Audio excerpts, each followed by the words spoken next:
It's time for 515 Fantasy Football. I know football. Are you ready for some football? Domination on Sundays begins with listening to these guys on Thursdays. You ready for this? Over 40 years of fantasy football experience between them. Yeah!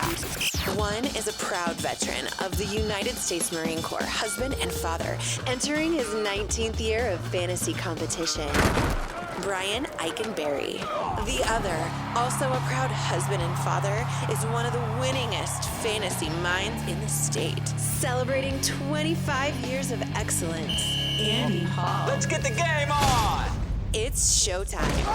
The 515 Fantasy Football Show with your hosts, Andy Hall and Brian Eikenberry. We are precisely 1 week away from the 2017-2018 NFL season officially kicking off. Kansas City, New England, live in Foxborough, just around the corner. Now is the time to put the finishing touches on draft season, make the transition to the in-season mindset, full of triumph, full of tribulation. We are more than happy to have you along for the ride, guiding you step by step to a fantasy championship season. By we, of course, I'm referring to myself, Andy Hall, and my friend and co-host, Brian Eikenberry. Almost here, buddy. 7 days. Let's do this. Jiminy Christmas. It's been such a long off season, and finally, you get to that point where games are going to start to matter again. And honestly, doing the show even makes the wait worse because we're aware of the time. Before, it's like, oh, preseason started, awesome, and then you just kind of go back to your grind because you're working and you're doing the normal family routine and junk. But you can't with this because then it's just like you're constantly reminded that it's not ready yet. And it's like the old Apple commercial where the Cookie Monster's sitting there and Siri, how much time's left? And it's like 1 minute and he freaks out. Like that's Right. what this is. Together, over 40 years of combined fantasy football experience ain't much we haven't seen in all the years we've been competing at a very high level. And it's that experience that gives us the confidence in knowing we can help you achieve the ultimate goal. No matter how you found Brian and I, Apple Podcasts, Google Play, on the radio at 1350 a.m. in Central Iowa, we thank you for investing in us. It's something that Brian and I definitely don't take for granted. You're the reason we're here. We're indebted to you. So that said, please don't hesitate to reach out to either of us if you need anything. We're on Facebook, 515 Fantasy Football, on Twitter, at 515 Fantasy. I'm at Andy Hall Radio. He's at Ike FFB. That's IKEFFB. Preseason finale, jam-packed with quality intel. A little trash talk as we recap the draft in our shared league. We'll also tell you who we're avoiding this season and who we're going to bat for as well. Pop quiz upcoming, and we'll draw for draft order for tonight's inaugural Listener League draft as well. But first, some headlines of fantasy note. A busy weekend, as many of you know. Last weekend, some major injuries. Patriots wide receiver Julian Edelman suffered a torn ACL last Friday. He's out for the season, which has all kinds of fantasy implications. We'll discuss that situation a little later on in the show. Chiefs running back Spencer Ware suffered a torn PCL last Friday. He's out for the season as well. Rookie Kareem Hunt already named the team's new feature back, according to head coach Andy Reid. Not exactly what we expected in Kansas City there, but hey, little steam on Kareem. I have a lot of jokes for that comment. I am astounded at where you were still able to pick up Kareem Hunt in most drafts. Absolutely astounded that the people that were just passing over him, fully aware of the situation, but still passing over him and grabbing, mid-level wide receivers and stuff like that. Listen, my work league, I just had a draft on Monday night. I got him in the 5th round. That's ridiculous. I just had a draft, and I took him in 5-2. I'm just like, oh, okay, okay, fine. Thanks. If you do a draft on Yahoo, which is what we did for my work league, Kareem Hunt is kind of buried in the rankings. Yeah, they don't update that much. Nope. So if you're in a situation like that and you're on top of that and you can find Kareem Hunt at a value in a 5th round, I think you're really winning out there. Bears wide receiver Cameron Meredith suffered a torn ACL. He's got some extensive damage to his knee done last Saturday night, along with some quote other damage I mentioned there. He's out for the season too. Another situation Brian and I will discuss more in depth later on. Bengals running back Jeremy Hill left Sunday's preseason game with an ankle injury. Doesn't seem to be too serious. He probably isn't going to miss any time. But just a reminder there, Brian, that if anything does happen to one of the three-headed backfield there in Cincinnati, that changes things quite a bit for the dynamic of that backfield. Yeah, it clears things up a little bit. It clearly elevates Mixon's stock and things like that because that's one less person he has to compete with. Mm-hmm. Steelers running back Le'Veon Bell expected to report to camp tomorrow per Twitter. How funny is that? Some rando sent out a tweet asking him when he'd be reporting, and he actually responded.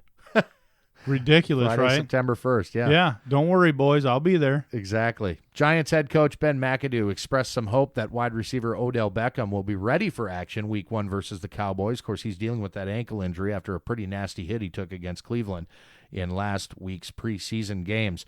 Wide receiver Brandon Marshall, he's back at practice, which is great news for that Giants passing game.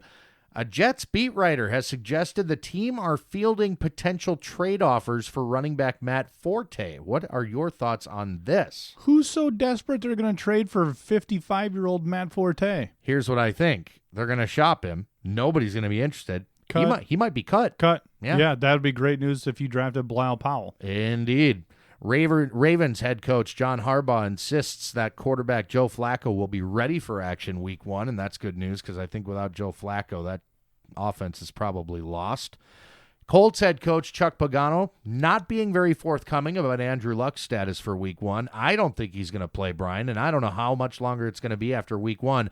Here's another example of a guy you can get now. I just got him in a draft I did in the 10th round, Andrew Luck. So here's why... Well, we'll cover it later. Never mind. I agree. Okay, I guess we'll cover it later. Cornerback Vontae Davis dealing with a groin injury that's actually going to result in multiple weeks off the field. So fire up anybody and everybody taking on that Colts secondary. I do believe week 1 the Rams have the Colts, and so if you've got Sammy Watkins and you had, hoped he could be a nice bye week fill-in, I might just be tempted to throw him into my starting lineup week 1. The Browns have confirmed that rookie DeShone Kizer will be the team's starter week 1.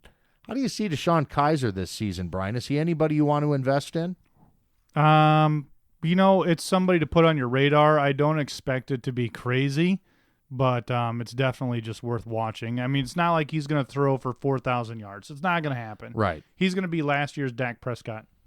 Or maybe Cam Newton Jr. if he has the legs that some folks insist that he has. I mean, he's going to contribute some with his feet. It's definitely something to watch for your bye week, things like that. If they're playing a bad run team and he is moving around like Cam used to, that may be something worth watching and picking up. Because look, if he's doing all right, I'm not saying he's not going to have a 40-point game for you. He might have 1 or 2 here or there, but I mean, nothing to go bonkers about. He's a rookie quarterback. Can't expect consistency just yet. Lions tight end Eric Ebron returned to practice earlier this week. He'd been nursing a sore hammy and hadn't practiced much at all this month. As a Lions homer, Brian, do you have high hopes for Eric Ebron to emerge in that offense? No, I could care less. I don't like him as a person or a player, and I've moved on from him long, long ago. How do you really feel about Eric Ebron, Brian? He's a nice guy. Looks good in a tie. Titans wide receiver Eric Decker, speaking of guys that are sharp-dressed men, he returned to practice earlier this week. So did rookie wide receiver Corey Davis. Falcons running back Devontae Freeman cleared the league's concussion protocol. He's back at practice. Bills wide receiver Jordan Matthews expects to be ready for week 1. He's been dealing with a chest injury of sorts. And a big question mark there in Buffalo. I actually got into a Twitter conversation with somebody that was astounded at the time. I didn't have Jordan Matthews on my cheat sheet at all. If I'm going to take any flyers on a dumpster fire team like the Bills and that passing game, I'm going to do it with a guy like Zay Jones. Yeah, got all boom the or upside in the world. bust, not middle of the road. I am so tired of the Jordan Matthews experiment. It's been going on for how many years now? Yeah, he burned me a couple times, so I've moved on. Chargers wide receiver Tyrell Williams, day-to-day with a groin injury. Broncos running back Jamal Charles reportedly will make the 53-man roster. Now, here's the deal. C.J. Anderson's the starter there. Devontae Booker, the supposed backup. You will see some Jamal Charles on some passing downs and to spell the starter. The question is if something happens to C.J. Anderson, like happened last year, are we going to see more Jamal Charles than anybody imagined in Denver this year? So I have been cautiously optimistic on Jamal Charles. He's not bad. He just got injured. And there was fresh meat behind him, so they let him go. I think a lot of people assumed he wasn't over his injury history. So I definitely feel that there's a potential for a massive resurrection because it's not like the people ahead of him are studs by any means. No. So if he has 60% of what he used to have, he's going to be the starter there, period. You might see it. One guy that might not be so lucky as Jamal Charles is Eagles running back LeGarrette Blount. There's some steam there that he might be cut from Philadelphia. A name to remember is in San Francisco, while all your buddies have been drafting rookie running back Joe Williams late, is Matt Breida. Matt Breida is the new second-string running back, number 2 on the depth chart for the Niners. Brian and I have an exciting show, a fun show for you this week, and we'll begin with a recap of Week 3, the preseason, the most important week of the preseason. That's next on 515 Fantasy Football. You are listening to the 515 Fantasy Football Show, heard each and every Thursday on 1350 AM ESPN Radio in Des Moines, Iowa. We're also on Apple Podcasts. We're also on Google Play. We're all over the place, Brian Eikenberry. Everywhere you want to be, especially Patreon. We got another patron, whatever you want to call it on there. So make sure you check us out. Thank you so much. Your contributions will make a difference, and we will reward you with our services personally and tailored to your contribution level. So check us out, patreon.com, 515 Fantasy Football. Yes, indeed. Thank you again so much for considering it. I mean, you know, Brian and I love the interaction anyway, but if we can even get down to, something a little more personal in terms of your roster and managing your roster and helping you throughout the course of the season, Brian and I are looking to guide you. This is more of a one-on-one type of thing if you're a patron. So, again, if you're interested, please do look into that. Quick recap of Week 3, the most important week, they say, of the NFL preseason. We begin with the Eagles 38, the Jets 31. In this game, we saw Jay Ajayi run 9 times for 53 yards and 2 touchdowns. He was just bowling over people, man. Jay Ajayi, are you on board with this season, Brian, or was that a flash in the pan last year? I'm 80-20. He's going to be a starting running back. He's going to be middle of the pack. I don't think he's going to be a top 10. I mean, there's going to be heavy volume there. There's nobody behind him. Damian Williams. There's a lot of things I like. I don't like his offensive line that much. I'm not sure I'm in love with the fact that Jay Cutler's under center there in Miami. Jay Cutler's there. He likes to throw to tight ends. You got Julius Thomas there. Yeah. You've got capable receivers to do the business.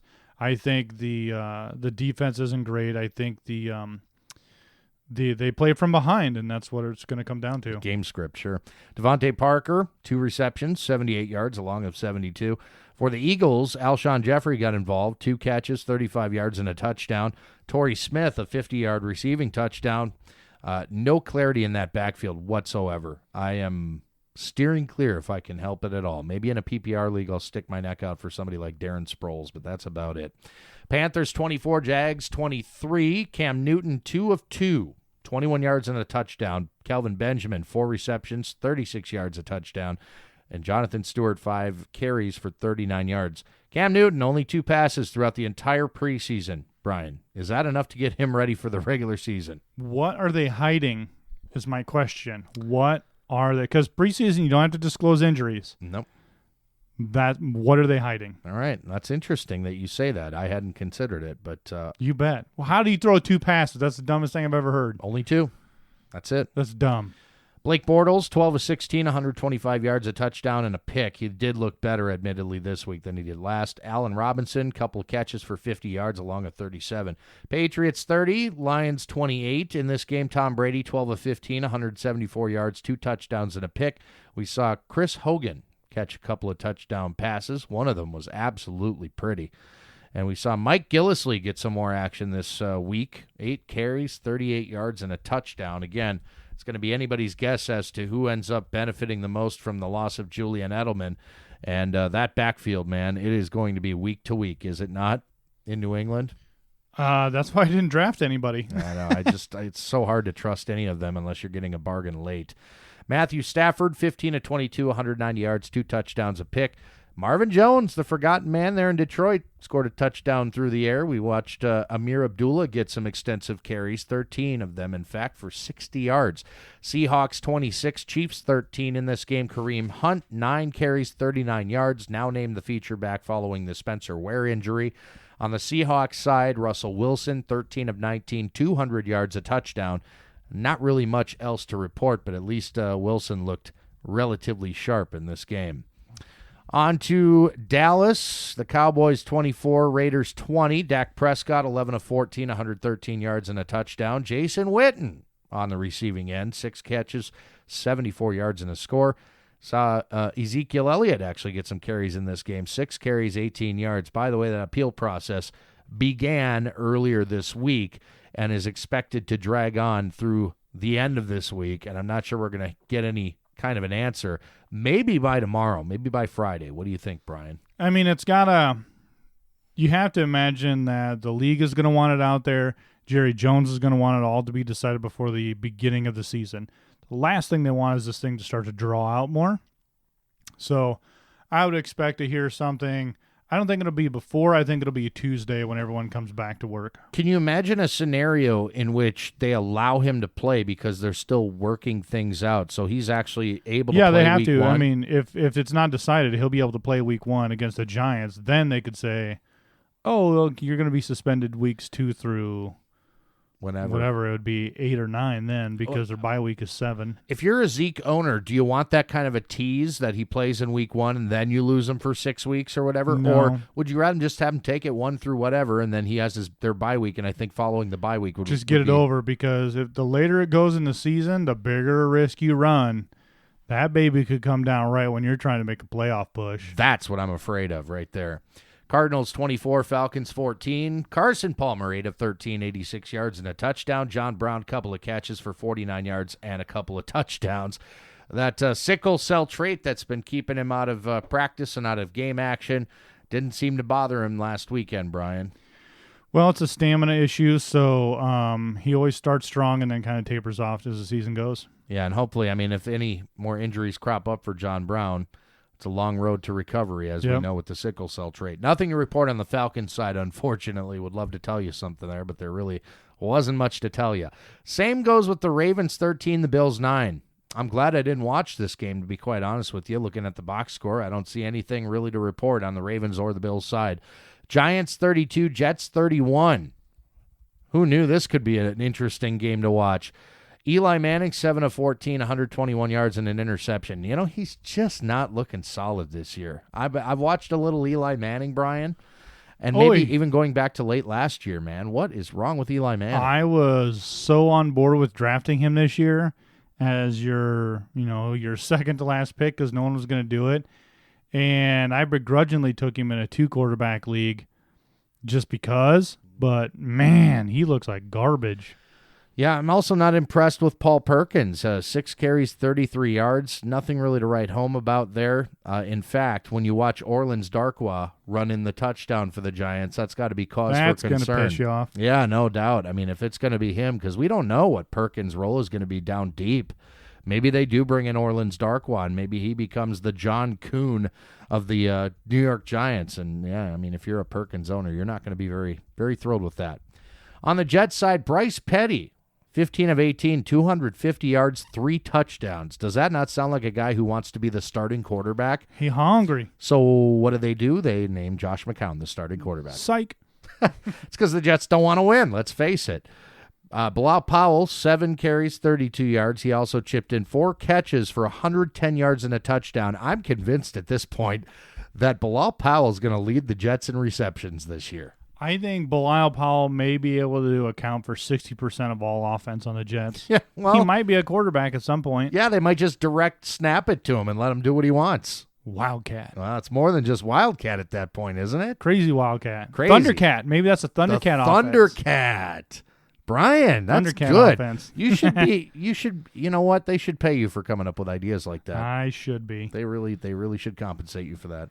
Colts 19, Steelers 15. In this game, we saw Frank Gore rush 5 times, 23 yards, and a touchdown. I think you're going to see an awful lot of that this year, around 4 yards a carry, maybe less for Frank. Xavier Grimble, Steelers, 3 catches, 26 yards, and a touchdown. Now, I only mention his name because there's been at least a little bit of sleeper talk at the tight end position. But I don't know if you heard what I heard. The San Francisco 49ers dealt Vance McDonald to the Pittsburgh Steelers. Woo. Because I don't know if you read the quote from one of the Steelers coaches. It might have been Mike Tomlin. Somebody said that the tight ends they had on roster were not very varsity-ish. Yeah, Jesse James or whatever? Jesse James, and then, of course, they had, what's his name? Ladarius Green was there. Yep. Xavier Grimble's there. Nobody is panning out like, what's-his-face. So they brought in Vance McDonald to see what he can do, and I think that's better news for... Probably should have sent Ebron their way. Hey. Guy's terrible, dude. Here's an idea. No, you know what? Somebody's got to catch the passes in the red zone. All those targets. Anquan Bolden is out of Detroit now. It's got to be somebody, and you figure maybe why not Eric Ebron? I think there are some people that are definitely banking on that as a possibility. Moving on, Browns 13, Bucks 9. Deshaun Kaiser, your new starting quarterback in Cleveland, 6 of 18, 93 yards and interception. Box scores like that, not too uncommon for rookie quarterbacks, so he's got to knock the rust off just a bit. He does have a nice little connection, though, with Corey Coleman. I like Corey Coleman as a sleeper this year. 4 catches, 66 yards. Jameis Winston, 17 of 27, 200 yards and a pick.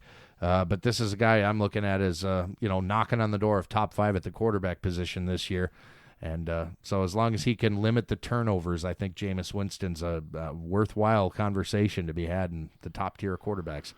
Chargers 21, Rams 19. Phillip Rivers 6 of 6, 85 yards, a touchdown. Gordon 8 carries, 36 yards, and a touchdown. Travis Benjamin scored on a long one. That's going to be his role in that offense again this season. Nothing to report on the Rams side. Saints 13, Texans 0. Drew Brees 11 of 15, 76 yards. As you can imagine, nothing to report on the Texans side of the ball, although that defense is going to be good this year.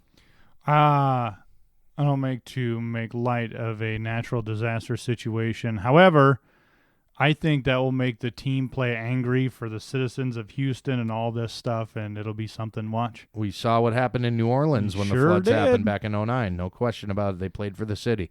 I think Houston will do the same. That's a good point, Brian. Broncos 20, Packers 17. C.J. Anderson, 9 carries, 31 yards, a touchdown. Jamal Charles, 4 carries, 27 yards, chipped in a couple of catches for 15 yards. Ty Montgomery for the Packers, 3 carries, 31 yards, a touchdown. Keeps that per carry average up around 10 yards this preseason. Yikes. Jamal Williams, 3 carries, 4 yards, 3 catches, 46 yards. So involved in the passing game, which is something he did not do at Brigham Young University, where he came from. Bears 19, Titans 7, Glennon 11 of 18, 134 yards, a touchdown. We watched Jordan Howard carry the ball 12 times for 45 yards. Marcus Mariota 12 of 21, 193 yards, a touchdown. We saw Derrick Henry score a touchdown through the air. And finally, Redskins 23, Bengals 17. Kirk Cousins looked not good. I'm worried about Kirk Cousins after this preseason. He just doesn't have the chemistry down with his receivers yet. Rob Kelly, 10 carries, 57 yards, a touchdown. That backfield in Bengals country is an absolute mess. So, I mean, that's really it for week 3 of the preseason, Brian. Thank God. Yeah. Now we can move on to a segment I'm calling Guys We're Not Drafting. I got a lot of them. I do too. I can't wait to run these down. These are guys we are just avoiding like the plague in our drafts, and guys are not on our roster for whatever reason. We'll tell you about it next on 515 Fantasy Football. Stick around. This is the 515 Fantasy Football Show on 1350 AM ESPN Radio, Des Moines, Iowa. We're also on Apple Podcasts, Google Play, online at espndesmoines.com. You can find Brian Eikenberry and myself, Andy Hall, on Facebook, 515 Fantasy Football, on Twitter, at 515 Fantasy. I'm at Andy Hall Radio. He's at IkeFFB. That's IKEFFB. This segment, Brian, guys, we are avoiding like the plague, and for good reason. These are guys we do not want on our rosters for any reason whatsoever. Yeah, I have a lot of them. Some of it is obvious because of team change, coaching change, sucky quarterback, or some of it's just gut feeling, or some of it's injury history.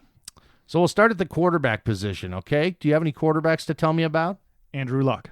Aha. And this is the little tease you gave me earlier that we would be talking about. So Andrew I Luck. am a no on Andrew Luck. And I will tell you why. Andrew Luck, shoulder issue. The team's been hiding it for a while. They've been dancing around it, and he doesn't play well with it. Shoulder injuries on a quarterback scare me because when they get tackled, where do they fall? On the shoulders. On their shoulders. Or their hips. So just like that, this nagging shoulder injury could be something real serious after one sack. Is it possible they're just being overly cautious and keeping him away from everybody and off the practice field because they want to make sure he's 100%? As a 4-time shoulder surgery patron. Recipient? Yes. It is the most unsuccessful surgery, and it does worse and worse damage every single time it happens. Ooh, that's awful. Here I was hoping Andrew Luck would be a steal for me in the 10th round of that draft I mentioned. I think that is dangerous. The quarterback I'm going to mention, and I only have one, is Cam Newton. The concussion he suffered last season down near the goal line against Atlanta sent shockwaves through his brain and through his fantasy potential going forward. The coaching staff have made no secret they don't want Cam running as much this season, even going out and drafting Christian McCaffrey to pair with Jonathan Stewart in that Carolina backfield. But what about the passing game, you say? Glad you asked. Glad you asked. Cam hasn't eclipsed 4,000 yards passing since his rookie season in 2011. He's only completed 60% of his passes one time, back in 2013. He never threw for more than 24 touchdown passes in any one season besides the obvious outlier back in 2015. If he's not running consistently, he's not a top 12 option at the quarterback position, and I've got him ranked accordingly at ESPNDesMoines.com. I'm avoiding him. I completely agree. I was a big Cam guy, and now I'm not again. It's the way of the world. Any more quarterbacks for you, or you want to move on? I think that's good enough. I mean, I don't think there's any reason to get too much. That was my big cautionary tale. I mean, obviously there's teams I just don't want it to draft, but I think that's one. It's important to talk about. I would agree. At the running back position, who you got? Cautionary tale is Doug Martin. Mm-hmm. I think that's my big one. Suspension, inconsistency. Yeah, the injury.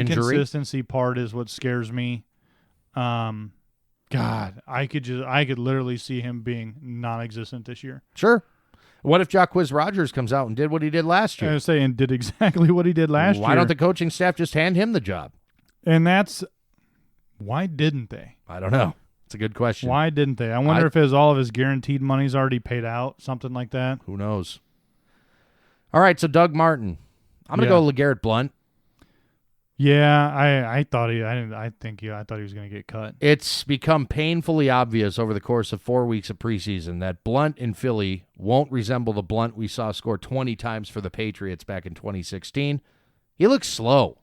Yeah, it sucks because they said, look, stamina issues, all this stuff. And just like, wow, man, how did you let yourself go that bad? He doesn't necessarily fit the scheme there either. And frankly, he's been outplayed by everybody the Eagles have put back there.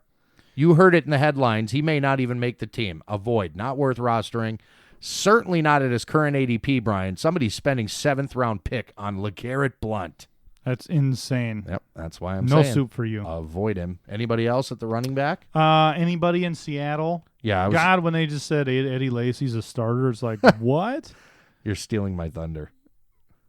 What? Eddie's my second running back. Oh, yeah. But people know how much I don't like him this year. That was a no-go there. That's really kind of it. Bilal Powell I wasn't touching. Really? No. There's something to be said, isn't there, for a guy that, because a team can't be completely shut out production-wise. And who is going to do it besides him? No, come on. Somebody's got to score once in a while. God, San Francisco is another team that I'm just not touching either. Really? I think there's a lot of value there. I don't know, man. A lot of value. All right, we're going to disagree on both those, Bilal Powell and the Niners. Eddie Lacy from beast mode to feast mode in Seattle, where they have a terrible offensive line and at least 2 running backs in Thomas Rawls and C.J. Process that can do everything Lacy can, but better. Going in the 9th round, according to current ADP, that's just gross. Wide receiver, Brian? People you're avoiding? to go with my quarterback, T.Y. Hilton, Yeah. because It's a bold statement. well, it's if Luck is out or not himself, T.Y. Hilton is garbage. Who's the Scott Tolzien. Yeah, okay, great. No thanks. Moving on. Who? Yeah, Wow. which makes my Frank Gore pick a heck of a lot better. There you go. And then maybe we'll go back. Well, we can argue that another time. But if you're going to be all about Frank Gore and an offense that has no passing prowess, why can't Bilal Powell thrive in Jets country? Because it's a Jet. It's the same thing. That's what I'm arguing. It's a yucky, sucky All right. Jet. So I got a pretty bold statement at wide receiver as well. Probably not as bold as T.Y. Hilton, but Alshon Jeffrey. The second Eagle I've mentioned in this segment, a guy that's been marred by a wide variety of injuries over the majority of his career. He can be a dynamic playmaker, sure. We've seen that, but there are doubts as to whether he'll be on the field, and if he is, will he and second-year quarterback Carson Wentz discover some chemistry that I haven't really seen through 4 weeks of the preseason? Now, these things do take time. I'm avoiding him, especially as a third-round ADP. In the third round, Brian, I want to take a guy as sure a pick as I possibly can. I'm trying to avoid risk at that point.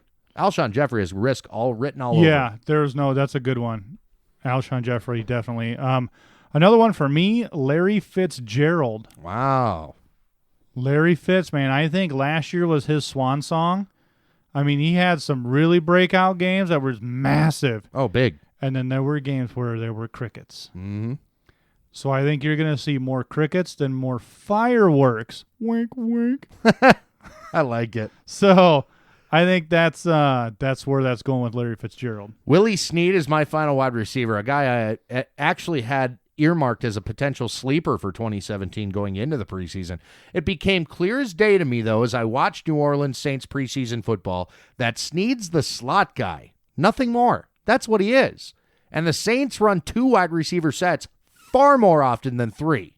Ted Ginn appears to be the wide receiver 2 in that prolific passing offense by virtue of the fact that he'll be on the field that much more. I loved getting Ted Ginn in like the 11th and 12th round of things. It's Absolutely. Like, okay, yoink, thank you. Absolutely. Drew Brees throws 50 times a game. I will take the number 2 receiver because all day long. we know Michael Thomas will be his number 1. Yep. And then you got some backfield guys that can catch the ball, between Kamara and, of course, Mark Ingram. I don't think you'll see Peterson catching too much. Fleener, I'm not a believer, never have been in that guy, but I don't know. Any tight ends you want to mention, Brian? I've got a couple that I might mention.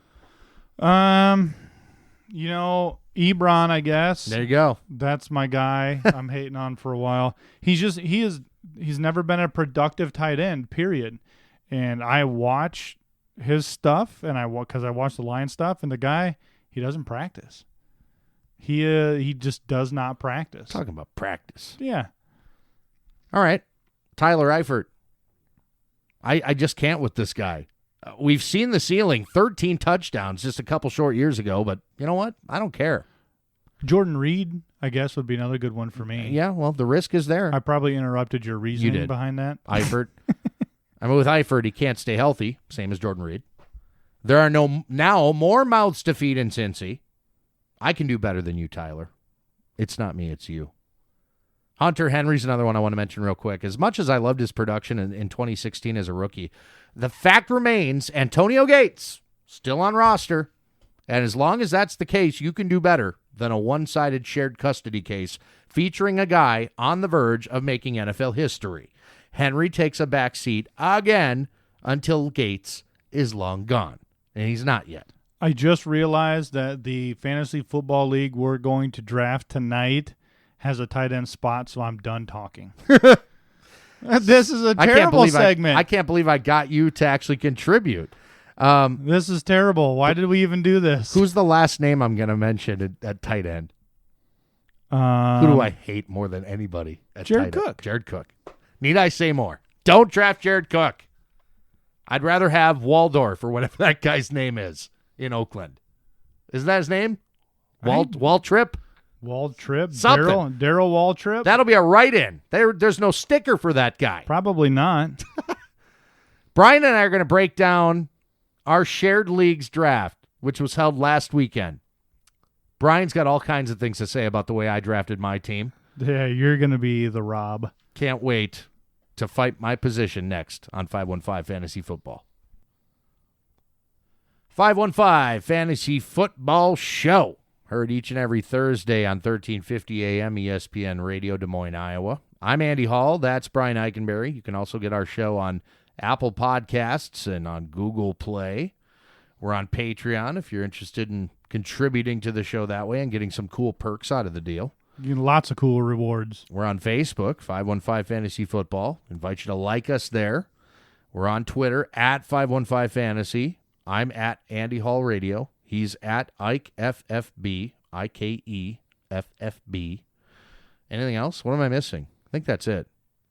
You know, these things do become second nature after a while, but you miss one. Hey, sometimes you miss them, and then you go back and listen to your show later and go, can't believe I forgot. Well, I don't really do that. You don't? You don't get mad at yourself? No. I'm a broadcast professional. I hate how I sound. Do you really? Yeah, I do. It drives me nuts. Why don't you put on a fake voice for me? I literally don't. Do a character voice. No, I can't. Try. No. Give me angry British. Go. No, I don't even. That's offensive. Why would you do that? Angry British? Yeah. Why? Jeez, that's offensive. Why is that offensive? It's not even a stereotype. I could have said drunk Scottish. Oops, I guess I just did. All right. So Brian and I joined Brian's league last year. I drafted from the one slot because I took over the worst team in the league. So fortunately, somebody in Brian's league was kind enough to allow David Johnson to fall back into the player pool last year. Whoops. And I took him quite happily at pick number 1. So he's my keeper. We get one keeper in Brian's league. It's a standard league, by the way, non-PPR. And Brian's league does not have a whole lot of weird scoring quirks. There is an IDP, so that's one wrinkle that I hadn't really ever participated in before. What else is kind of different about your league? I can't Nothing think, really. other than the people, of course. Our yardage is a little bit different. What I did over a couple of years is I really kind of looked at the scoring and I kind of evened out the positions to account for, if you go back 5-6 years ago, there were 28 starting running backs in the NFL. Now there's only about 12 to 15 that don't split time, so I adjusted yardage and things like that to account for those types of issues, so that way that stuff balances out. We're no tight end required. You can draft as many tight ends as you like. And some have tried that strategy. We have yet to see how that's going to pan out. I'll tell you more about that here in a bit. It's a 6-point touchdown pass league, right? Correct. So you are emphasizing the quarterback position above all else. Yes. Wide receivers come at a premium in this league, even though it's not a PPR league. The way people draft in your league, Brian, just right off the top without getting specific, they draft like it's a PPR league. It's a yardage league. I agree, I understand that, but you also, touchdowns are more at a premium, and wide receivers that don't necessarily score a bunch of touchdowns were going off the board mighty quick in your draft, let me just say. It's a yardage league. I was amazed. It's a yardage league. So what? Running backs give up, they pile up yardage better than wide receivers do. But my wide receivers are going to be on the field a heck of a lot more because I'm going to go full wide. I'm not getting specific. Oh, yeah, I know. Yet. I know. I'm just saying. Because with you had Antonio Brown as your keeper. I mentioned I had David Johnson. Sure did. That's what I started with. Brian started with the top-notch wide receiver. So he was in a similar boat as I, going into the draft and what your strategy might be. But you had your strategy clearly drawn out before you even entered that room. All right? Brian was going to take wide receivers every single pick if he could help it. Now, things changed a little bit from Brian's original plan, I think. And it might have been my fault. Because in my first-round pick, I took Rob Gronkowski. Yes. Had he fallen to you, and you were picking 1, 2, 3, 4 picks after me? Yeah, Okay. I was picking 7. I was 5. So you I was were 8. 9. Was I 9? You were 9. I don't know. So you were picking a few picks after me. Had Gronk fallen to you, you would have been happy taking him there. Oh, yeah, I sure was gonna. Yeah. But, I was going to take him there because, honestly, for me, already having David Johnson on the roster, I took Gronk because, I could have taken Michael Thomas. That would have been fine. But Rob Gronkowski, unquestionable number 1 tight end when he's healthy, and he is coming into this season. He's a guy that's going to command a ton of targets. He's got Tom Brady's trust. He scores touchdowns. He walks over people. So to start with the number one consensus running back in David Johnson and then the number one tight end, not a bad start. But Brian, you had your shot at a bunch of different receivers there at that 9 pick. You settled on Doug Baldwin in the first round. Yeah, it wasn't who I wanted, but look, at the end of the day, he's going to get a lot of action. He's been, for the most part, pretty injury safe. Russell Wilson's going to throw the ball like he does. I was happy with a solid, good wide receiver with no injury risk. So he's got Brown and he's got Baldwin, and then he adds Keenan Allen in the second round with your second pick. So now you've got 3 receivers on your roster. My next pick, Marshawn Lynch. So I make him my running back 2, which is a place I'm very comfortable with Marshawn Lynch. If he's my number 1, I'm a little more nervous. But I'm okay taking that dart throw with Marshawn Lynch there. Yeah, that surprised me. Okay, fine. He probably should have been on my do not draft list that I probably should have talked about. I know you and I will disagree on that. That's fine though. Third round, Brian my pick would have been next then in the third round, and this is where I grabbed Drew Brees in a 6-point touchdown pass league. It just made sense to me. Yeah, he wasn't going to come back to you by any slight, so you had to pull him now, or he was never going to be yours. And I was in a place there where I could have taken somebody like I could have taken Kareem Hunt, but I already had Johnson and Lynch, so it's like, well, who are the wide receivers at that point? At that point, guys like Crabtree, Adams, Benjamin, Jeffrey, they were all there. Tate. I wasn't really all that thrilled with any of those at that point. So what I did was I took Breeze, and you took Kelvin Benjamin. Yeah, so this one stung a little bit. I didn't want to have to take Kelvin Benjamin, but he is a big dude, and he has some giant games out there. So I wasn't too thrilled to have to pull the trigger on Kelvin Benjamin, but I needed to. He's looked good in the preseason. And if you look at the whole draft board, there was starting to be a run on wide receivers. Oh, yeah. Everyone was going to start nipping at my heels, so I figured I needed to grab one more to complete my starting set. 4 wide receivers in his first 3 picks plus his keeper. So that's 4 wide receivers for Brian and nothing else. That's it. Yep. Me, I'm a little more diversified with a quarterback, a running back, and a tight end. The next round, Brian comes around and takes Frank Gore. That's basically the best of what was left at running back. I mean, yeah. you could have taken a high upside guy like a Mixon or, Mark Ingram still there at that point. So my strategy was this, is I needed a safe and steady. I need that guy who's going to give me 70 yards every single week. Just give me this. He'll pick up a touchdown. He'll have a little bit higher. He's not going to go much lower than 70. He's always going to be between that 70 and 90-yard mark with a touchdown here or there. I needed some stability, and that's what I got out of Frank Gore. There you go. I went unconventional in the 4th round. Yep. Nobody expected this. I've never done this strategy before where Brian's league allows you to start up to 3 tight ends in your starting lineup. Yeah, you could. I had Grom Gronkowski already, and I was looking at the wide receivers that were still there. Deshaun Jackson, Sammy Watkins, Randall Cobb. Not really all that excited about any of those guys. So what I do, I went to the tight end pool. I grabbed Travis Kelce because nobody else did. Here we are in the 4th round, so essentially it's like the 5th round because we had the one round of keepers. To get Travis Kelce in the 5th round, that's a bargain. And I'm sorry, but with the upside that guy's got and finishing number 1 at the tight end position last year in fantasy production, that's as good as having 2, him and Gronk are like having 2 high to mid-tier wide receiver 2s, basically. That's kind of what they are.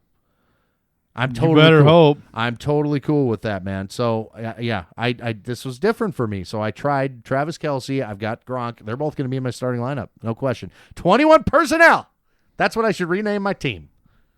Yikes. Yeah. After that, it gets kind of, not as interesting because the players just aren't there. But I took Brandon Marshall finally in my first wide receiver, Brandon Marshall.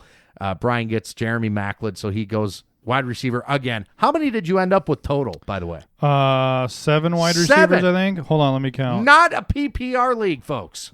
1, 7. 2, 3, 4, 5, 6, 7. Yep. Wow. That's impressive. Yardage league. I know. But it's not a PPR. You should be fighting for a PPR. No. You should be. Nope. For the way you guys all draft, this should be a PPR league. There's no question. You guys love your wide receivers. It's just 2 years in a row I've noticed this now.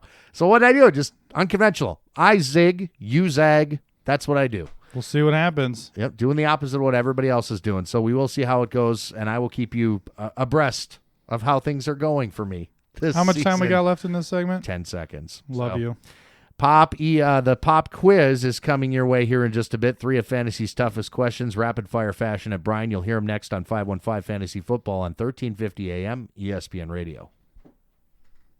Hour number 2 of the 515 Fantasy Football Show. This is the final preseason edition. Brian and I will get into our regular mix starting next week, where we're going through each of the matchups and grading all the fantasy relevant players, telling you who you should plug into your starting lineup.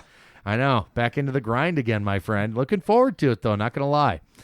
You're getting us on 1350 AM ESPN Radio, Des Moines, Iowa, or maybe you're on Apple Podcasts or Google Play. No matter how you found us, Brian and I really appreciate you listening, and we're here to help you win a fantasy championship. Before we get to the pop quiz, Brian's favorite segment, Brian, you wanted to tell a little story. Yeah, so when we're talking about wide receiver runs Don't and kill stuff yourself like over it. that. So I was coaching a colleague of mine. His name's John. Work with him. He's a cool guy. He's out west, so he is out of the state, and they do a pretty good league, pretty good size, everything. And we were talking, and he was talking about who he's already targeting at the turn and stuff like that. He's picking David Johnson. I said, you know what? I said, dare to be different here, man. Just hear me out. So I talked him through it to create a wide receiver run. So I'm like, look, man, you pick one. It's going to come back. If everybody grabs a wide receiver in one of their first 2 picks, you need to go wide receiver, back to back. And he's like, why? I'm like, you've already got the number 1 off the board. At that point, when it gets back to you, you're looking at number 12 running back. Screw that. Grab the wide receivers because the value's out there. The 13th running back will be there in round 4 and 5. So why waste it in 2 and 3? Yeah, no, exactly. So I'm kind of coaching him through it and doing it. So long story short, he creates this run on wide receivers and basically just did what I did in our draft and just went total ham on it. Went 4 wide receivers in a row, then came back and scooped up like 3 running backs that he was going to pull 2 rounds earlier, but he got the value in the receivers and came back because he had to trust the process a little bit. Sure. And he said people during the draft were pissed at him because he was just grabbing all the wide receivers that were out there. And it doesn't pay. We've talked about this before. It does not pay to be at the end of a run. You have got to control the flow of the draft. So he did that, created this run through. Everybody had to throw their script off and adjust to him and what he was doing, which allowed him to come back and control the rest of the draft. He got an A+. He's set up for it. Like, he is riding high. Called me this morning. Brian, I need to talk to you. I had the draft last night. I can't believe it. You were right. I did exactly what you did. This is the best team I've built in years. Well, it's like I always say, you want to be the one that sets the tone. You want to start the trend. You don't want to follow it, because if you find yourself following trends all day long, you're going to end up reaching for players and ending up with a team you're not very satisfied with. So I agree with you on that. I definitely agree with you. And I think as unconventional as it may sound, we just talked about our shared league in our draft and how I kind of went rogue a little bit by drafting the 2 top tight ends, and I'll start them both. 21 personnel, but it was something different, and I certainly wasn't following any trends in that draft. You were trying to start a run on tight ends, but Wow. nobody was biting. And that's fine. If you're going to give me those 2 players, I'll take them happily. No question about it. Real quick, want to mention, I know we filled up our inaugural 515 Fantasy Football Listener League, so we got 12 members, one of which is a sponsor of the 515 Fantasy Football Listener League, and that's Iowa Firecracken. We are so happy to have them aboard. Iowa-owned, Iowa-operated, America-approved. They're in Windsor Heights, right off the 73rd 8th Street exit. And if you're looking for fireworks, and they do go on sale again in Iowa December 1st, we hope you'll we hope you'll consider Iowa Firecrackin', run locally, operated by 3 guys. You know me, I always try to support local business, man. Whether it's a place I'm going to go eat or if I'm looking for a place to go buy some fireworks.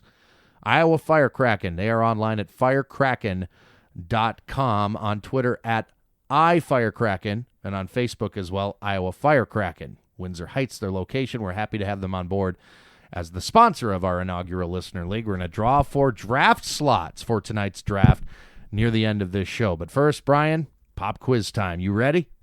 I am ready to get my fire cracking on. I love it. Question 1. Who stands to benefit the most with Julian Edelman's 160 targets now vacated in New England? I know I'm supposed to sit here and say I'm going to ride the Chris Hogan hype train, but I am not, sir. I will say Cooks is the one to benefit the most out of this. The correct answer to this question is Rob Gronkowski. No, they were never competing. He only commanded 38 targets in 8 games of limited action in 2016. Stands to benefit the most by simple math, Brian. No, you have skewed statistics. In 2014 and 2015, when Gronk played in 15 of 16 games, each of those 2 seasons, he was targeted 131 and 120 times. Listen, Cooks will get what Cooks gets, and I think he deserved an uptick, so I gave it to him. My rankings reflect that at ESPNDesMoines.com. Hogan and Amendola, Amendola, whatever the hell his name is, they'll only be on the field a limited amount of snaps. Same for Dwayne Allen. There might be some 21 personnel there. And then there's the running backs. Gillislee, not known as a pass catcher. Burkhead, only slightly better. Deion Lewis, he may not even make the team. And then there's James White. He finished 2016 with 86 targets. That's a high watermark for him, by the way. No doubt in my mind, Rob Gronkowski, simple math, primary benefactor in Julian Edelman's absence from a target standpoint. It's just math, Brian. But see, his 8 games and 30 targets, whatever, there were games where he technically started, came out for 2 catches, and then sat for 3.5 quarters. But if he's healthy, he's going to get 100-plus targets. So he's going to take... For your question and your answer to be correct, he would have to have over 140 targets then. Who stands to benefit the most? So who's going to get the majority of that 160? Rob Gronkowski. Who would benefit Simple the math. most means... Simple math. No. It's just math. You didn't have to overthink that one. Yeah. You did, though. You're I trying. agree with you on Hogan, though. You're trying. I agree with you on Hogan. No, We can I don't stop like there. Hogan. I don't either. Not a huge fan. He flashed, though. Week 3 of the preseason. No question. Question 2. Who stands to benefit the most with Cameron Meredith's 97 targets and Alshon Jeffrey's 94 targets now vacated in Chicago? Who's the tight end there?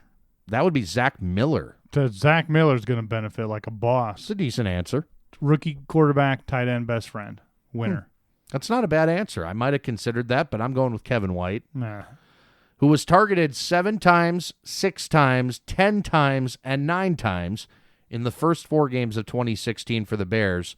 He stands to benefit the most due to the number of vacated targets left behind. Clearly, the Bears wanted him fed before he got hurt last year, and if they can keep him healthy and on the field, I think he's unquestionably the guy with the highest ceiling. Kendall Wright, worth a mention here.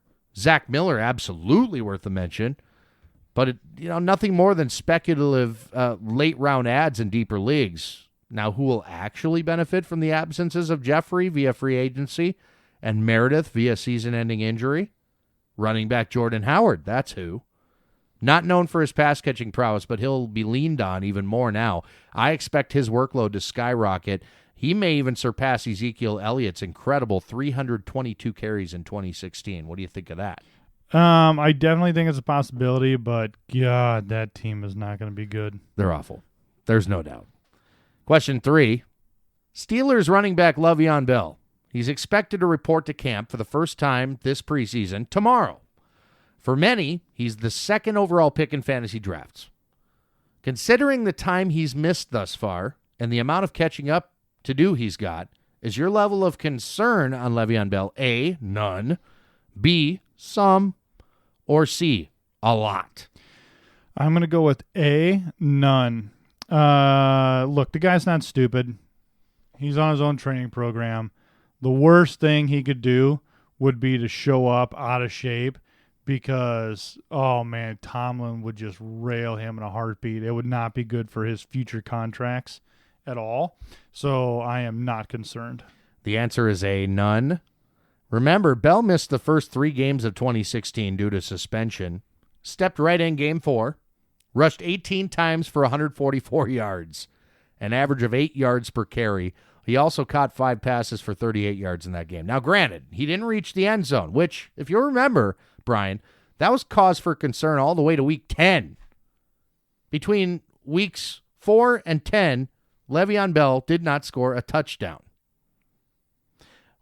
1 on the ground, 1 through the air, though, in Week 10. He finally broke through and then, of course, had a monstrous second half.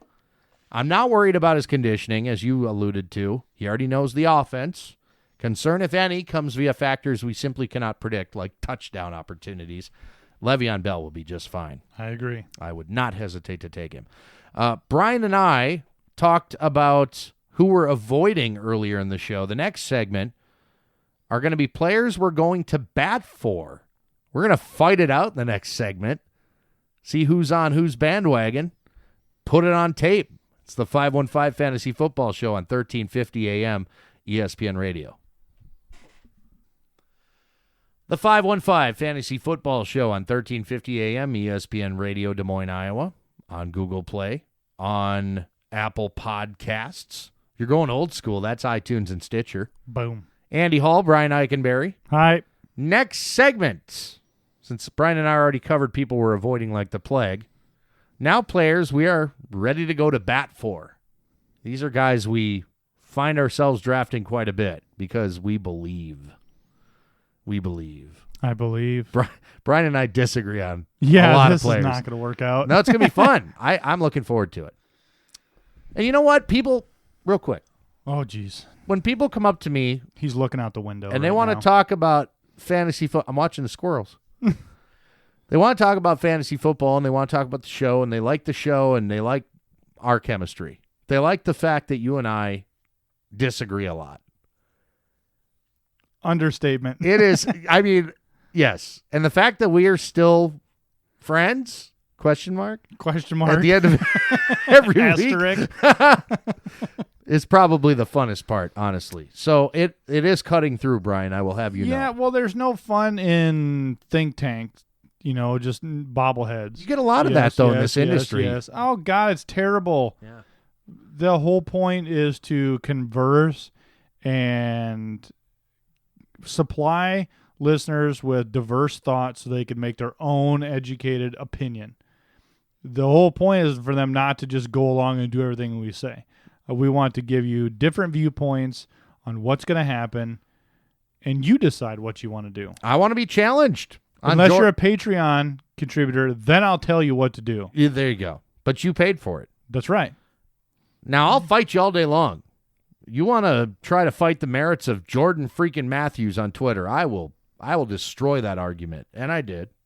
This was a national guy somewhere from not Iowa. Probably hadn't ever listened to my show before.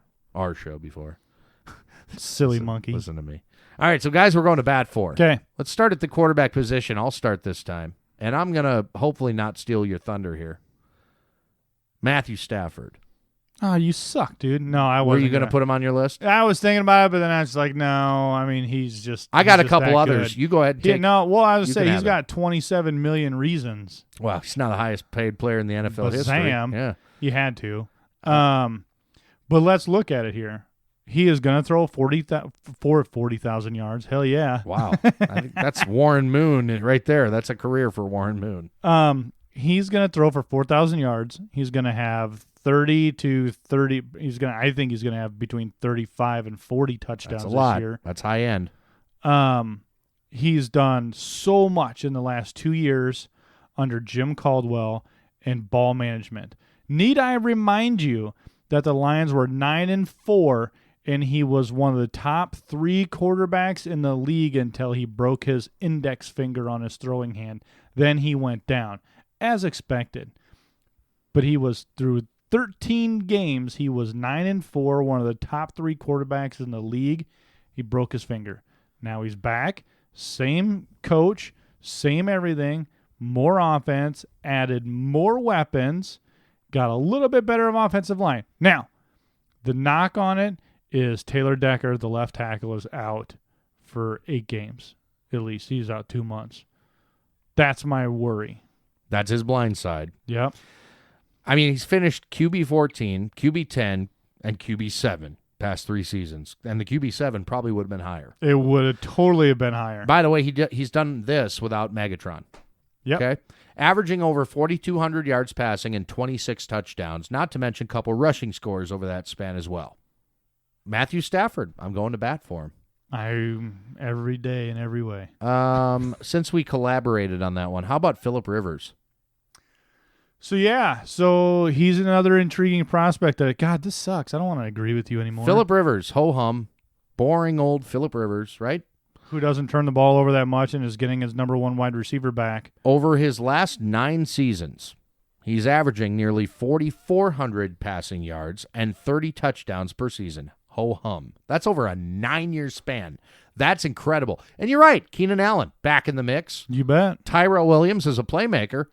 Good tight ends, 2 of them, and an emerging running game, Melvin Gordon. What's not to love about Phillip Rivers? Why is he always so underappreciated? Because he doesn't throw up 40 touchdowns. He's not. Slow and steady wins the race, man. It's the Texas tie, I think. What is it? The Bolio tie, or what do they call it? Oh, it's I don't horrible. know. He should get rid of that. I'm going to bat for Phillip Rivers. Anybody else off the top of your head? I have one more. Who is it? Let me argue this. Brian Hoyer. No, what? Why? This is my RG3 this year, man. Yeah. We'll Some of see you how that may works remember, out. I know Brian does, I stuck my neck out for RG3 last year, believed he could finish the season as a QB2, and I was wrong.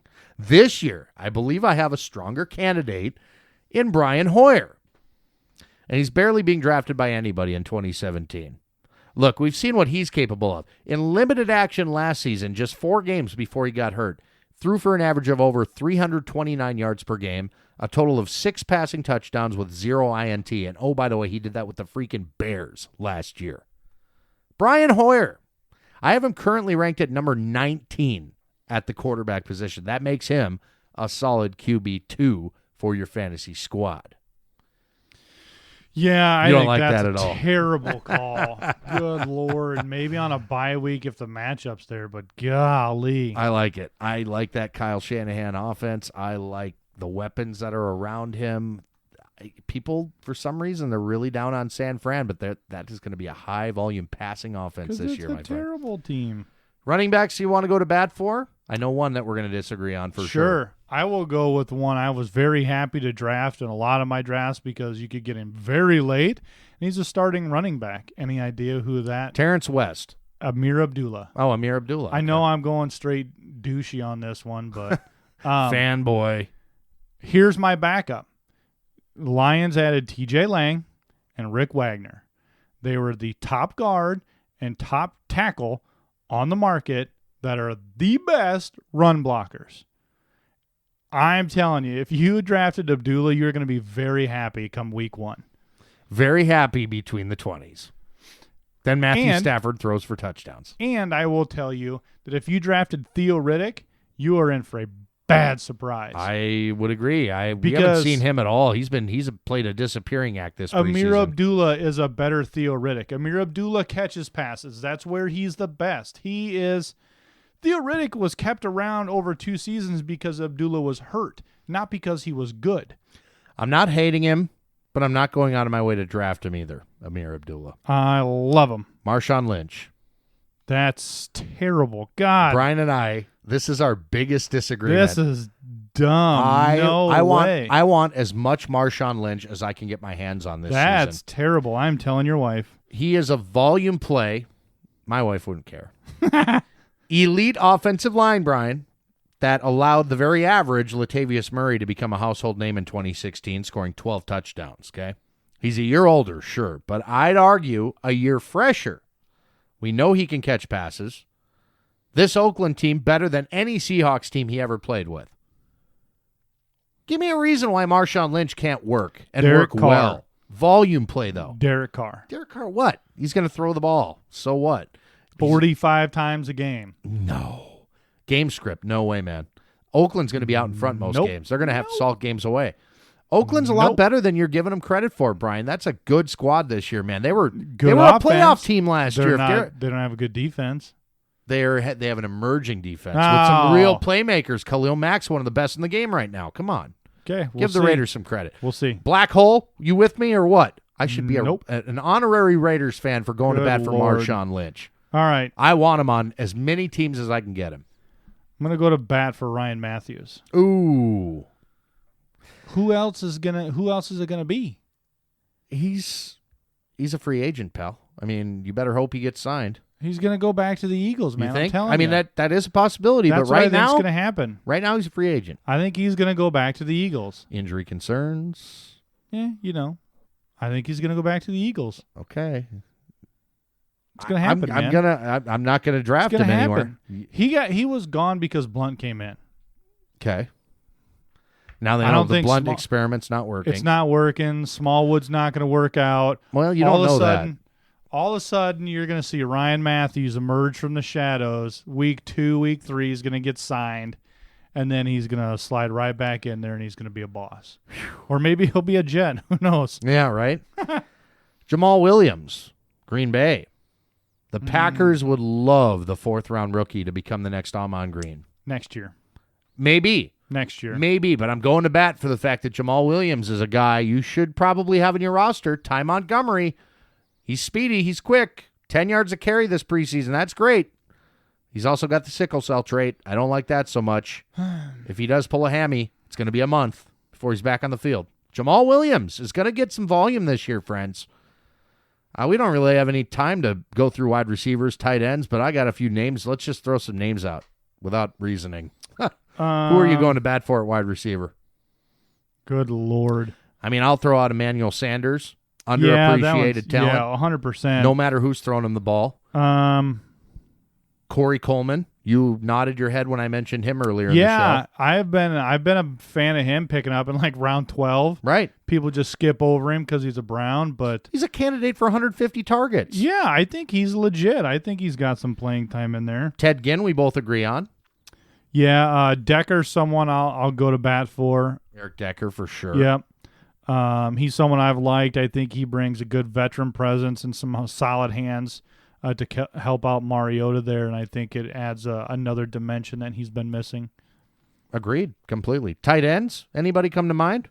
I got a deep sleeper I'm going to throw at you. There's no such thing as a sleeper in tight ends. A guy that I am going to bat for. George Fodorowicz. George Kittle, another former Hawkeye. Oh, Lord. The Niners like him so much they jettisoned Vance McDonald to Pittsburgh. I mentioned it earlier in the show. He will be the biggest surprise at the tight end position in 2017. George Kittle, write it down.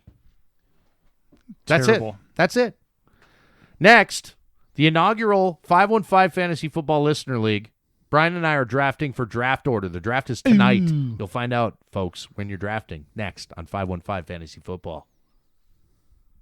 Down to our final couple segments, the 515 Fantasy Football Show on 1350 AM ESPN Radio / Google Play / Apple Podcasts. We're all over the place. We're also online at espndesmoines.com. Before we get to the 515 Flea Flicker, Brian and I will talk about, well, whatever hits our mood, I guess, coming up here in just a bit. Our inaugural 515 Fantasy Football Listener League has 12 members who are ready for tonight's draft, and they have yet to find out where they're going to be drafting from. So we're going to draw for draft slot, Brian and I. By the way, we have a sponsor on board for our inaugural Listener League, and they are Iowa Firecrackin', Brian. So let me just grandstand here about the great state of Iowa and the legalization of fireworks. Thank you very much. Dude, I was the guy straight up in my neighborhood that said, as I seen people, I said, just an FYI, Do not, because I got all young kids. We've got like 16 5 and under kids in my neighborhood. Sure. Hey, heads up. Come 9/20, 4th of July, it is going to be noisy, just so you know. And so I was that guy. Benny was out there, and my neighbors are law enforcement officials. Yep. And things got haywire, bud. I mean, I had cakes everywhere. Kaboom, boom, boom, boom. I had mortar tubes, kaboom, just blasting all sorts of stuff. So amazing.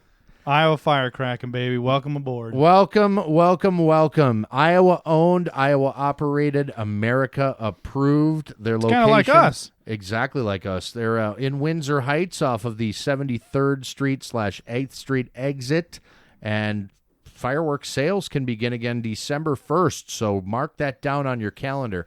My favorite thing about having Iowa firecracking on board is this is run by 3 guys, 3 local dudes who happen to be fans of this show, fantasy footballers themselves, and we're more than happy to have them on board. I love to support local businesses, as you know, Brian. I love to blow things up, as you know, and Andy. Brian is well, I mean, I think we're all kind of on board with that. We were talking earlier about how we disagree on so much, Brian. I think we can both agree that no matter what time it is, it's a great time to celebrate this country and who we are, right? All right, let's do this. Why not do it with Iowa firecracking? All right. Draw them for teams, folks. Right, so what we're going to do here is we'll start with pick number 1. I've got all the names of your team names, all 12 of them here in this hat, and I'm just going to draw them out one by one. Brian is my witness. This is not going to be fixed whatsoever unless Brian gets the number 1 pick, in which case we'll just have to redo it. Hey, I have a, 8.5% chance here? You do, and as do I. I can't wait. It'd be like 8.3, I guess. Well, What's we the did. math on Okay, that? so I mentioned my work league earlier, which we just drafted earlier this week. I randomly drew the number 1 pick, which was fantastic. So 2 leagues I own David Johnson. David Johnson. I have all kinds of stock in David Johnson. But there we go. All right, pick number 1. All right, pick number 1. I'm handing the slip to Brian, and this. What does it say? Does it say my name? No, it is LeBrown's team. LeBrown. So congratulations, hold on, you are the proud recipient of pick number 1, and you'll probably get David Johnson. Let me find out who LeBrown. is So that's here. James Brown II, who follows us on Twitter and is a constant friend on Twitter. So James, congratulations on getting drawn as their first pick in our inaugural fantasy league. All right, number 2. What's this name? Oh, no. I can see it from the back. It says Brian. Brian's team. Yay! That's me. Pick number 2. I guess I am either taking Le'Veon Bell or David Johnson. Well, and if I'm James, you better take David Johnson, pal. You don't want to give him to Brian. You're happy with either of those guys, though. Yep. Second pick, man. I'd be Good to go. I'd be thrilled. God, I'm hoping I'm 3 because I really want Antonio Brown, and that's probably who it's going to end up being. Who's this? I got the 3 pick here. Taco Corp. Let me see who this belongs to. Taco Corp. Oh, there's got to be a taco in this Taco league. Ryan is Taco Corp, so Ryan is picking 3 after me. All right, Ryan. Congratulations on the 3 pick, you jerk. All right, here comes the 4. And Bell Cow Ricky. Bell Cow Ricky. That's Ricky. That's R. Wilson 27. All right, boom. Yeah, he has his stuff hidden. All right, Ricky. So with that 4 pick, man, it's important, man, to get that kicker right off the bat. So make sure Justin Tucker's that pick. Don't screw this up. You could start the trend early. Absolutely. Be a trend starter. Do it. Don't be a follower, Ricky. All right, pick number 5. Here's pick number 5 is Big Willie Style. Big Willie Style. That would be McCullough. Oh, McCullough. Right on. Yep. Okay, cool. So he's in. Aaron's pick number 5. So at pick number 5, I mean, there's no doubt about it. You're probably going to draft my sleeper tight end, George Kittle, right? I mean, no, I don't think Aaron's a Hawkeye guy. I could be wrong. I thought he was Aaron, are you a Cyclone guy? I can't more remember. like an OBJ, I think, right around in there. Yeah, huh? you probably get an OBJ, maybe a Julio Jones, Julio? maybe just preference at that point. I mean, yeah, I mean, if you like Mike Evans, take him there. If you like LaShawn McCoy, take him there. This is a standard league, so we'll point that out. It's not a PPR. So, all right, number 6, we're on. 6. This is a terrible name. Purple People Eaters. Oh. That's disgusting. All right, so I'm obviously going to be a fan of this person. Not me, by the way. Purple People Eaters is Rob Nauman. Rob Nauman, which was our first Patreon, by the way. Boom. Thank you, Rob. So pick Wow. number 6 goes to you. No, I kind of like the guy. Boy, do I hate that spot, though. 6 and 7 are like the worst. I don't want 6. It's I tricky. don't want 7. It's a challenge. Yeah, but again, it'll be preference as far as who you want at wide receiver if you want to go that route, or maybe McCoy will still be there at 6, or whatever. There's any number of guys. You want to reach for Jay Ajayi, don't feel bad about it. Jordan Howard, Devontae Freeman, they'll all be there. All right, so number 7, please don't let this be me. Jaden's team, good. JT. Jaden Thomas. All right, cool. So JT, 7 pick. I don't envy you. I don't really like that pick, but that's just me. You'll be picking 7, Jaden. Number 8. Petty and the Jets. Petty and the Jets. McLean. E.W. McLean. So that would be Eric. Maybe. Eric I don't know. McLean. All right. So, Eric, congratulations on nabbing the 8th pick in our inaugural listener. I'm not league. an admin, as you can tell. Number 9. Number 9. Steve's Annihilators. Number 9. That's Steve King. King Steve. Representative? King Steve. No. Oh. Different Steve King. I was like, wow, we His got Twitter, Representative King in here. No, come on. That would be controversial. Nope. I like King. King Steve is our 9th pick. So now we're down to 10, 11, and 12. I still haven't been picked No. yet. I'm actually, you know what? I'm okay with this because I'd rather be near a turn. I'd say you're closer to the turn, so you made Good. it through. You're in the light at the end of the tunnel. No here. 6, 7, 8, 9. Good. So I'll take 10, 11, or 12. Who's 10? Is this me? 10. Nope, unless your name is Matt Bales. Bales mode. Matt Bales. Bales. What is his team name? Bales mode. Bales mode. Matt is, of course, of the Iowa Firecracking team. So he is our sponsor, and he is going to participate. Hopefully not do too well. But, yeah, good luck to you. Keep Matt. coming back, though. 10. 10. I like it. 10. Okay. 11. Who's 11? Am I 12? Am I 12? It is a 4-letter word. Who is it? It is oink. Oink. Oh, Brad. baby. All right. Brad. So that means. Oink. Now, wait a minute. What's his name? Oink. Brad. Brad. Okay. Oink. Team Oink, 11 pick. And that means, ladies and gentlemen, by default, Ollie. I am your 12 pick. That's awesome. So I'm on the turn. You are the turn. I'm happy with that. Honestly, if I couldn't have one of the first 3 picks, okay, I am more than happy to be 12. That's okay with me. 2 picks like that right off the bat, that's cool. Right on. So now we have our draft order set. Boom. So let me run down it again. Yes. LeBrown, Brian, Taco Corp, Bell Cow Ricky, Big Willie Style, Purple People Eaters, Jaden's Team, Petty and the Jets, Steve's Annihilators, Bales Mode, Oink, and you, Andy. Draft is tonight. And if any of you are auto drafting, I'm going to kick your butt. That is unacceptable, and I will do bad things. Okay, Brian. Creepy. I'm just Get out of making my sure. house. Why are you here? Oh, my God. Yeah, we might want to carry this conversation into the 515 Fantasy Flea Flicker. What do you think of that? Just make the damn draft. We have a minute and a half in this segment. Okay. Let's talk about this a little bit. So we kind of ran down what we think. You're the 2 pick. You'll probably end up with Bell. I think James is smart enough to take Johnson at the 1st pick. Don't matter to me. So fine. So you get Bell. 3rd pick, I mean, it's probably going to be Antonio Brown. 4th pick, probably Julio Jones, maybe Odell Beckham. You can interchange those 2. LaShawn McCoy mixed in somewhere there. Mike Evans definitely there somewhere. Jordan Howard, Jay Ajayi. Who am I missing? A.J. Green. Jordy Nelson. Who else is going to be there? Man, this is going to be exciting. I can't wait for the draft. Is it here yet? No. You got, let me see, 8 hours-ish? No, less than that. Draft's at 8:30, pal. 7 hours-ish? It's almost 1 o'clock, so, yeah, okay. That's it. Yeah, show up in 8 hours. Yeah. See how it goes. Again, if you're auto drafting tonight, I'm going to be very disappointed. And I will Brian do bad things. Brian's going to do bad things. You don't want to know what the definition of bad things is in Brian's world. Trust me on this. All right. So we got the 515 Fantasy Flea Flicker next. Brian and I will talk about a variety of topics, whatever comes to mind, really. Just to kind of break the, well, I don't want to say monotony because we love fantasy, but, sometimes it's cool to talk about worldly events, too, or not at all. This is the 515 Fantasy Football Show. You are listening to 1350 AM ESPN Radio. Final segment of this 515 Fantasy Football Show on 1350 AM ESPN Radio, Apple Podcasts, Google Play, however you found us, Brian Eikenberry and myself, Andy Hall. Appreciate it greatly. Thank you for hanging out with us. Hopefully you've enjoyed this final preseason episode of the show. Yeah, that's a good idea, Brian. Just yawn right into the microphone. Well, I was doing it silently so nobody could hear. No, actually, what you're supposed to do is turn your head so the microphone can't pick you up yawning. Well, it wasn't. I can see the sound levels. Broadcast professional teaching you over here. Mm-hmm. So we've reached the final segment, which is always dedicated to whatever we want to talk about, the 515 Fantasy Flea Flicker. And, Brian, anything you want to hit on?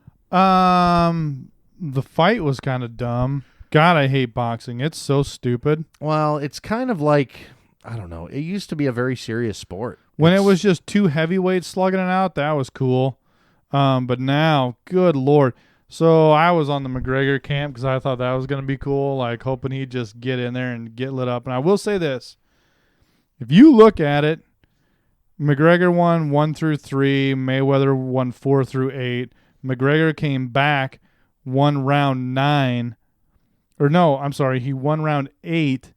And in round 9, he gave Mayweather one heck of a body shot that bent him over. And he started to work him, and then McGregor went to the side for instinct, and the refs broke him up. If the ref had not broke him up, I think Mayweather could have really jacked him up right there. McGregor would have jacked him up right there. They shouldn't let anybody fight with the same letter of the last name. Yeah. Like, they got to change it. I didn't watch the fight. I only heard about it after the fact. But my thoughts on it were, I mean, listen, Mayweather's going to go down as one of the greatest fighters of all time at his weight, for sure. Dude hasn't lost a match, right? Or hasn't lost a... No. Okay. So, I mean, one of the greatest of all time, whether you love him or hate him personally.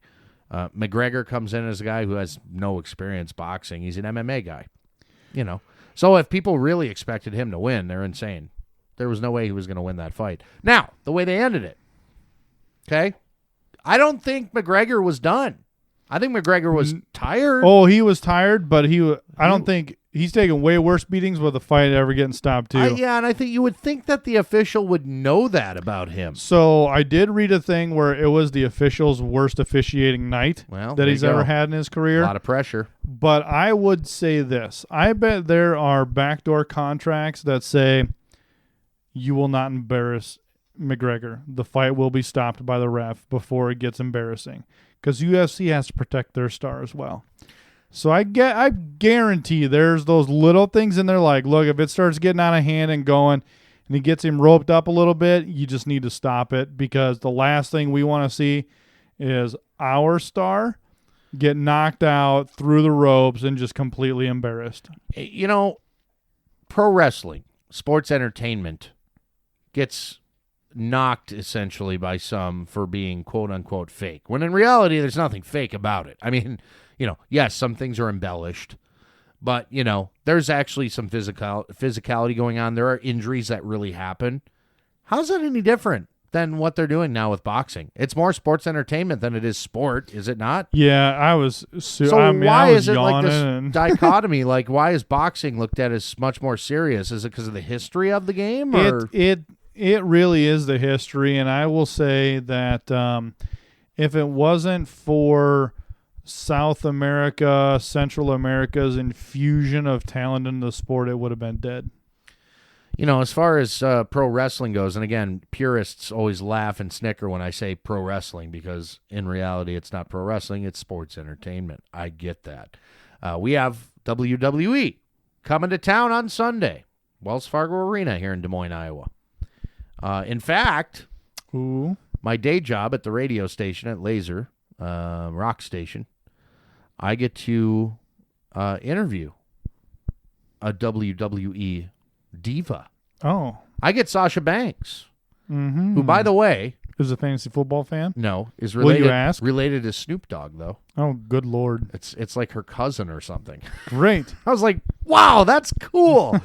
I grew up on Snoop Dogg. I mean, come on. Who didn't at our age, right? Right. So that'll be kind of neat, I guess. But I've always been a pro wrestling fan, whether it was WWF back in the day or WWE or WCW. I was a fan of that back in the day, back when the Nitro and Raw Wars. AWA. AWA, that's going way back, man. Saturday. I mean, I used to watch, like, all-star wrestling on Saturday mornings. I mean, this is how I grew up. I love that stuff. Boxing, I was never. I mean, aside from like in fiction, like in Rocky. So I was around for boxing just because of Holyfield and Tyson and all those guys. Back when it was just heavyweights. Foreman. Getting in there and just slugging it and busting people wide open. So I will say this. There was a turning point in the 90s where that wasn't considered okay anymore, with the big heavyweights just duking it out, because all the fights you see now are the littler guys where they aren't really just cracking people's skulls open. Flyweights, featherweights, yeah. So there was this big trend in the 90s where they got rid of that kind of fighting. They didn't want to see that anymore, and that's where it killed it. And that's why guys like me back in UFC 1 through 15, where it was bare knuckles, it was some cop against a sumo wrestler, and you watch people just getting teeth knocked out and all this crazy stuff. That was freaking awesome. And that's why UFC got launched into the mainstream as quickly and as powerfully as it did, was because people missed that about boxing, probably, right? Yeah, absolutely. The fact that these guys used to physically punish one another, and then it became sort of this like finesse game, and people just wanted to see people beat the crap out of one another, and that's why MMA is such a big deal, right? Yeah, it's I think it's 100% better. So Brian and I, we talked about our shared fantasy league and the draft that happened on Saturday afternoon, funny enough, and following that, some of the guys stuck around, guys and gals. Julie's in the league too, I suppose. Did she stick around for the fight? No, they had to go back to the babysitter. Okay. I'll shout out. Hi, Julie. I love having a female in our league, by the way. I ate so much buffalo chicken dip and so many of them jalapeno poppers. Sunday morning was terrible. Ooh, I bet. Yeah, you should have had your own outhouse. I was so full, I couldn't move. I had to stop everything for a while. Then I got back together, and then somebody blew out his toilet. That was hilarious. So I didn't get to poop in the pool, but somebody destroyed the bathroom. Oh, that's awful. Poor Dijak. We appreciate him hosting the draft.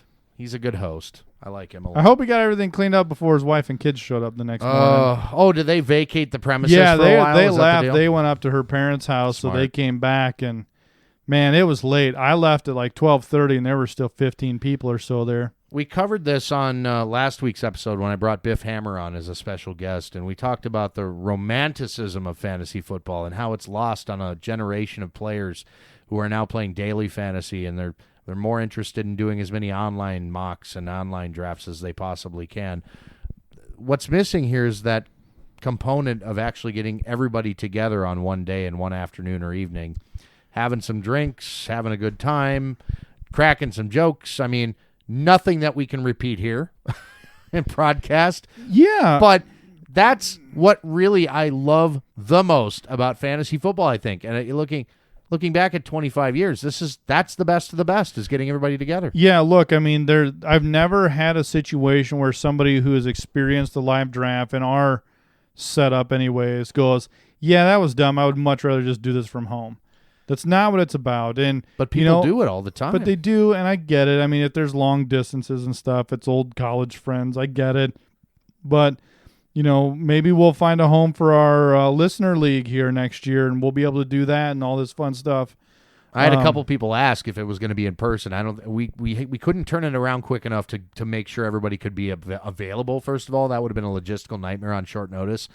But, yeah, something Brian and I would like to do in the future if we can keep this thing going is get everybody together in a room. That's for sure. Like a Thunderdome. A Thunderdome. Yep. I like it. What's the thing they say about the Thunderdome? I have no idea. One enters, only one. No, two enter, only one can leave. I don't know. Those movies are dumb. Do you remember that? The Mad Max? I missed that. I never really got into that phase. When those things were all coming out, I was in like Night of the Living Dead, Jason, Freddy, Halloween, all these things where I didn't go in that kind of route. Yeah, see, I was more like The Never-Ending Story, Princess Bride.